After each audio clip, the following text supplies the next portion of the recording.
Thank you for tuning into our podcast, Canal Days, What Life is Like in the Industrial Connecticut River Valley of Massachusetts. I am your host, Carrie, and joining us today is Holyoke's very own local historian and creator of the historical tours of Greater Holyoke, Robert Como.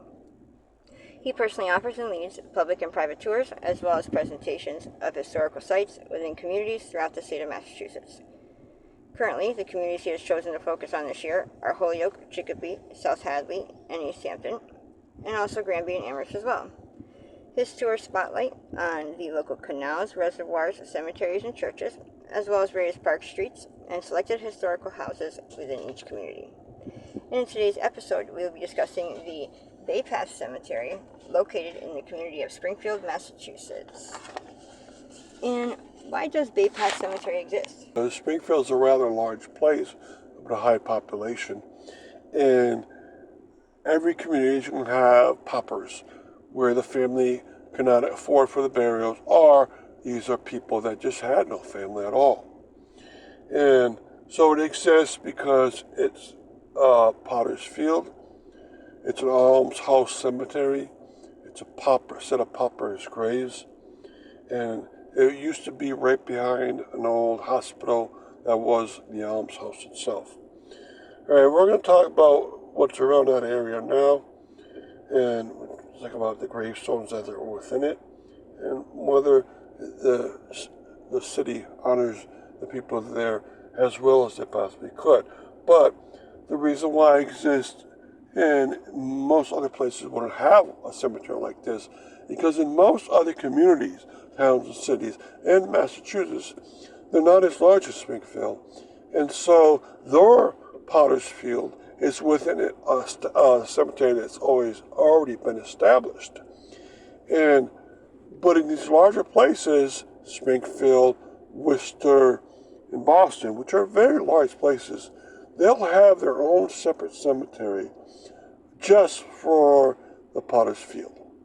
And the paupers will be buried there, the stillborn children, the people that basically follow the railroad for a living, and may fall off the railroad. They're found alongside the railroad. So you have all these kind of situations. And what surrounds the cemetery now? All right. Blunt Park surrounds it nowadays.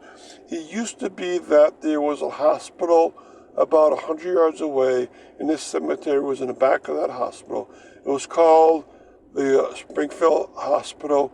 It was an almshouse also nearby, and the hospital took care of desperate cases like this, diseased people, ill people, people that had no money, so forth.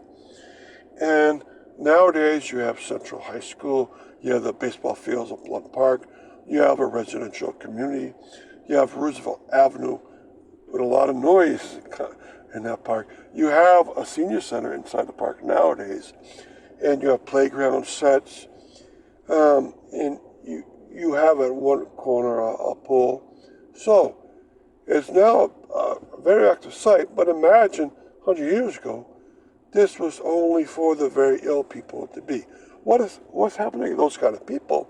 Well, as of 1930, when the cemetery closed, the reason why it closed is because in the 1930s, any pauper that lost his life and was going to be buried was now going to be cremated. And so there's no need for a burial ground anymore for these poor people. And there's no need for an almshouse because Social Security kind of situation changed drastically also.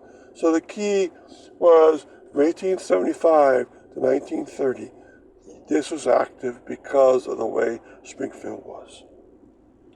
And really quick, before we continue with the rest of our interview, just to fill our listeners in, for more information or to sign up for any of his various tours, you can check out his website at holyokecanaltour.org. And there you can find videos and podcasts of the stops along each of his tours, as well as photos and text of the historical sites throughout as well. And for private tours and other inquiries, you can email him directly at bobcat4214, His tours make for fun, educational, outdoor activities for families and group parties. So getting back to our interview, there are no gravestones in the Bay Path Cemetery. What is there? Right in the cemetery, there's no upright nor flat gravestones, and there never was. So it's not like they disintegrated. Remember, these are paupers. This is a potter's field, and the family didn't have money, if there even was a family. A lot of children are buried here. I would guess in the size of the cemetery, I would guess it might be 1,000 burials, and I bet you that about 800 of them are children and 200 are adults. Now, what is there in place to that? Well, there are pegs in the ground, and the pegs are there to help keep an order of where the people are buried, and they're all numbered, and they at least go up to number 680, I believe, and I think they go a little higher than that, all right?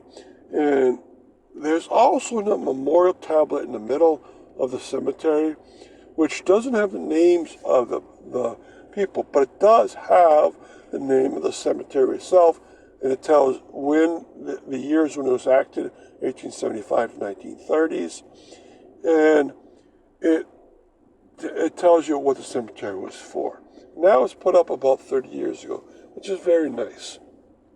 Now, there's no gravestones, and I've walked around and I try to spot any. Sometimes in potter's fields, when a family gets hold of some money like 8 years later, they'll say, oh, let's put one up. But in this here, since the plots are totally owned by the city, they would have had to not only get the money, they would have had to buy the lot and then put the stone there, because they'd have to own that lot to put a stone up, right? And that would have been a lot more money.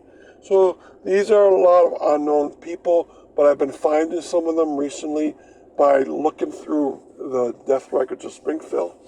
I've been able to pick out Almshouse Cemetery, and figure out who is being buried there. And is the cemetery kept in good shape? Yes, when I went through it, they cut the grass about once a week, and they make sure things are trimmed along the outside of the fence, and there's a good strong fence around it. And they did plant some bushes around it and some trees around it, so it's all well maintained. And a good thing, it's in the middle of Blunt Park, and so people keep an eye on the area. There's hiking trails nearby, which gives it a nice natural look. And so when I went there, I was very proud of the situation. It's not the typical overgrown cemetery at all. And they may not have gravestones, but findagrave.com has a decent list of like about 200 of the burials out of 1,000, and I keep finding more, and I'll put them up. And thank you, Robert, for educating us on your tours and historical topics of your expertise. And we want to thank our listeners for tuning in. And of course, you can check out a large selection of our other podcasts at his website, as well as on SoundCloud.com. And be sure to stay up to date with new podcasts and videos posted daily. Thank you, and hope you join us again.